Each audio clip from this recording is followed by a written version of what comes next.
Hey YouTube, I'm Coach K, and you're now watching the In the Huddle podcast. First thing I want to get right into is the basketball last night, the NBA. I don't know if you guys took heed of that, but we had the Cleveland Cavaliers versus Toronto Raptors. So we had LeBron, Kevin Love, and his boys against DeRozan and Kyle Lowry. Now, Lowry shot, hell of a shooting last night, but King James proved once again why he's King James, okay? The man put in 35 buckets, okay? 35 points and 17 dimes, okay? He distributed 17 assists with 7 rebounds to go with it. Unbelievable game, okay? And they end up crawling back and winning 132-129. That's the Cleveland Cavaliers were down pretty much majority of the game to the fourth quarter, okay? And they stepped it up, and you got to shout them out for having so many injuries and coaches out and things like that, while you have Toronto Raptors who has a full loaded roster, and they play pretty much everybody. They go 14-15 deeps in games with all rotating players. You don't really see that in the NBA. So that's something to look forward and pay attention to as they head into the playoffs. Okay, now, in the playoffs, teams usually use, 8 guys, 9 guys, maybe 10 if anything. But now, Toronto's doing something different. Just like how the game extended, now it's a shooting game. It's more, outside shooting and, from deep and shooting. It's a shooter's game. I feel like Toronto is making it a different game by having a deep rotation. Okay? Yes, they lost yesterday, but they was playing about, I think, they played like 4 games in 5 days, I believe. So they pretty much were probably fatigued, but they played a hell of a game. It was a very exciting game, and it could have went either way. Okay. Also, last night, big Superman Dwight Howard had a hell of a game. He had 32 points and 30 rebounds. Okay, and he's the last to do that was Kevin Love in 2010. So we're talking about 8 years. But the last person to do it at that age of Dwight Howard being 30 was Jabbar. Okay, that was a long time ago. So shout outs to Dwight Howard on his accomplishment last night. I know he's been on a rocky road with the fact, he's been on 3-4 different teams the last 3-4 years. So it's good to see he still has his dominance and he still can play ball. Okay, he did have 6 turnovers, by the way, but he still did those 30 for 30. Also, the Greek Freak also left the game last night with a sprain.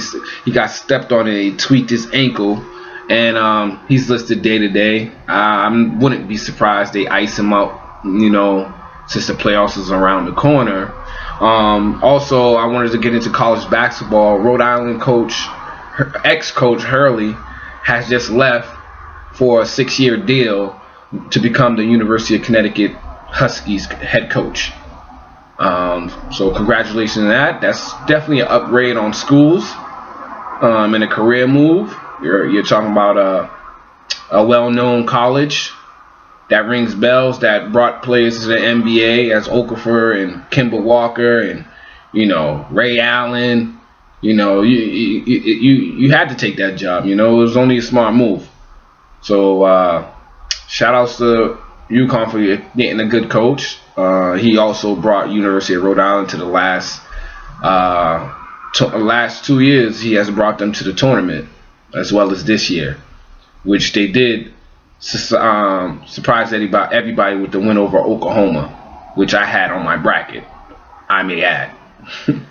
But anyway, Red Sox news. The Red Sox won 8-3 last night against Tampa Bay.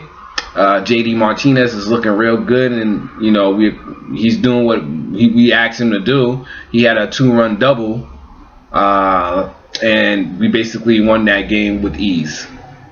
We are currently still under spring training, and we're looking forward for opening day. Bruins lost 2-1 to St. Louis, and they still managed to get an extra point too, even though with a loss to clinch a playoff spot.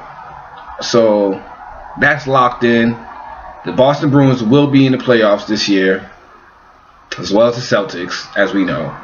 So, and the Patriots went to the Super Bowl as we lost, but things are rolling in. So baseball's around the corner. So the Red Sox is right under there. They're looking real good this year.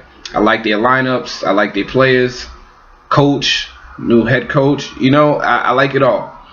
Furthermore, with that, Celtics was off last night, but tonight they play a tough one against Toronto.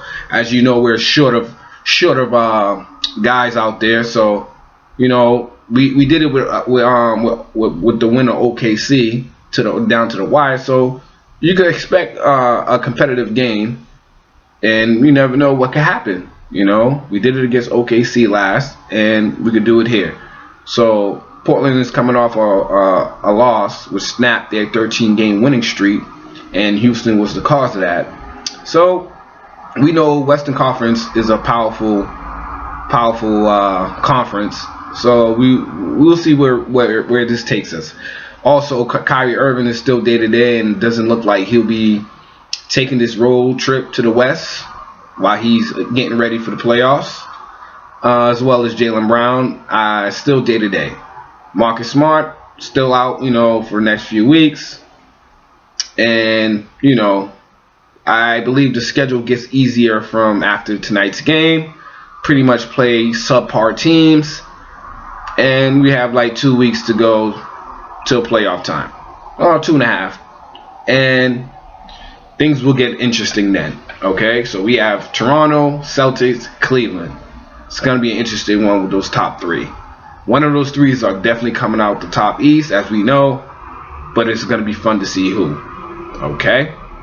Now, Patriots update. We happen, thank God, to re-sign my guy, Matthew Slater, to a 2-year deal, who's been a long-time captain, a big voice, a big leader to our Patriots team.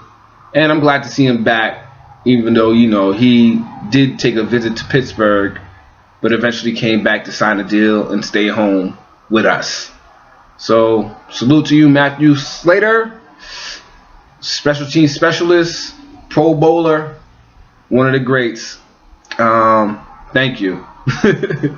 Yeah, one thing I love about him is every game after the huddle, after the win, he always go, they all in there, how do we feel? You know what I mean? And it's just like, he's like a voice. He's a big voice for us. It's good to see you back. Also, Jason Pierre-Paul has been traded. New York Giants trade him to the Buccaneers for 2 draft picks.